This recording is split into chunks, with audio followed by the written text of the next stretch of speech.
So whether you're looking at wind or solar, whether you're looking at EVs or e-trucks, the materials that you need, you're talking in excess of an order of magnitude more in order to build the stuff compared to conventional tech. So for example, your conventional car has about 2 pounds of copper and maybe 5 or 6 pounds of nickel.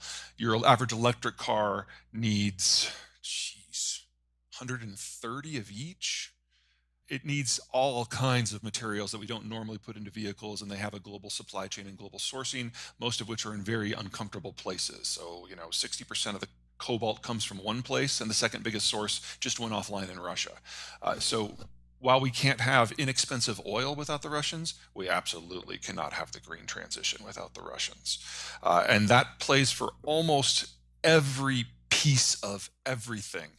In the Western Hemisphere, to a degree, this is less true because a lot of those raw materials are sourced here or maybe in Australia. I expect that to still work.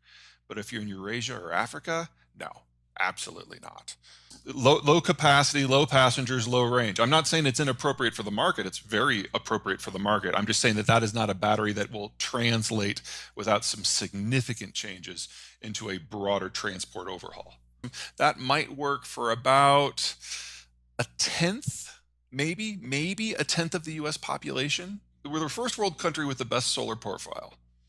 But if you're not in a kind of a belt from central Texas to Los Angeles, roughly, you're not going to have enough solar intensity to be able to power a house. Also remember that if you've got a 6 kilowatt solar system, which is about as big as you can put on most houses, it's going to take 3 days to charge your Tesla, assuming you're not using the power for anything else. I think these are all interesting technologies. I just don't think we're there yet. That might be a bigger list than you're thinking on nuclear. It is 1950s technology. We should improve it, obviously, but I think that nuclear is going to be a bigger part of the future than a lot of people think because, believe it or not, its supply chain is simpler. Even with non-proliferation concerns, it's simpler than it is for solar panels. It might change in time. Well, it will change in time. With today's technology, we're talking Australia, the United States, Mexico, Britain, Denmark, assuming they can get their head out of their asses, Argentina, and Chile.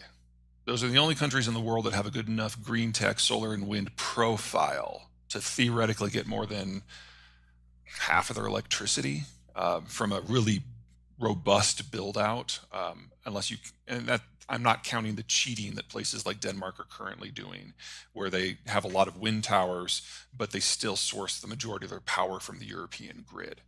I'm talking about if you're doing a standalone national system. Those are the only ones. It doesn't mean that it can't help with the margins for other places, but our energy intensity and the energy density problems of solar and wind just haven't been surmounted yet in other locations where it's less favorable. Oh, it's so much worse than what you're suggesting. It's so much worse. Okay, so they didn't move away from coal. They're using more coal than they've ever used, and that was before the war. They now get their single largest fuel source is lignite. Their number 2 source is coal. Their big mistake was shutting down nuclear if your goal is to be carbon neutral. And I'm not saying that the Germans are stupid. They live in a very difficult neighborhood, and anything you can do in that neighborhood to make one neighbor hate you less is generally a good thing. And whenever the Germans and the Russians hate each other, things get very real very fast. So I understand why they did it. But I would hold out Germany as the shining example of how green tech doesn't work in most places, because they've built out I think they're up to 155% in terms of generating capacity, 155% of their peak demand in generating capacity from wind and solar, but it only generates about 7% of their actual electricity because Germany is neither sunny nor windy and in the way. No problem there. But the problem is with green tech. So, I live in the highlands of Colorado. I'm at 7,500 feet. My solar panels do great. If I were to take those same solar panels and put them in Ontario, they would generate 18% of the electricity that I get here. About 3 years ago, they wanted to get the yuan in the IMF basket and all that. And so they started opening up their capital account, and $1 trillion fled out of the country in less than 6 months. So they slammed it back down, and the yuan is actually now used less than it was 3 years ago. the things that you have to do to become a reserve currency in terms of opening up your financial system, the Chinese are not willing to consider. How much time do you want me to spend on this? Okay, so let me put the macroeconomic background for why Bitcoin is happening now. Whenever capital is highly available and cheap and easy to source, a lot of strange things happen. So this is Enron, this is subprime. Right now, the baby boomers are they're moving into retirement in mass. Whether it's later this year or early next year, at some point in the near future, the majority of baby boomers will be retired.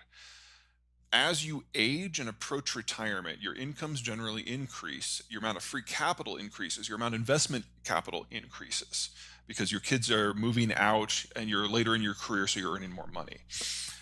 That peaks the year before you retire. When you're scrabbling out there to get like every last 1% of return because this is your last chance for investment income, because the day you retire, you liquidate all your stocks, all your bonds, you go into T-bills, you go into cash because you no longer have income. So you have to go to a conservative. So the boomers right now are in the most liberal investment environment of their lives. They're the largest generation this world has ever had, and they're all in that last year. So capital costs for the last couple of years are the lowest they've ever been. And in a couple of years, they're going to be very, very high because all that boomer liquid capital is going to go away. It'll be locked into T-bills and cash. Bitcoin is emerging in this environment when money is free. It's not going to be here in a couple of years. It's not a store of value. It's not a method of exchange. It is not readily shiftable into the real economy. We've discovered with the Russian sanctions that it is completely dependent upon the normal financial system for access. That means it's vulnerable to anything a government might do. It's already been banned in 10 of the top 20 economies in the world.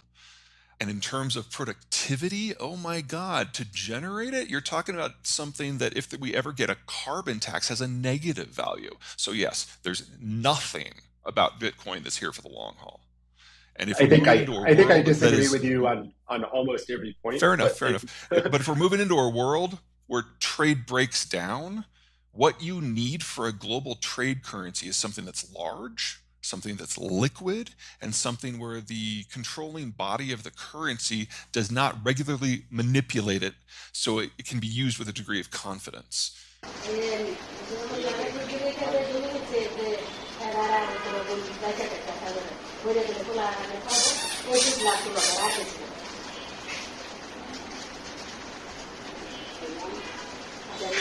আমি কই আমার লাগে 500 শতাংশ জমি দিল আমার যদি খাওনি না যদি ওই 500 শতাংশ জমি দেওয়া কি হবে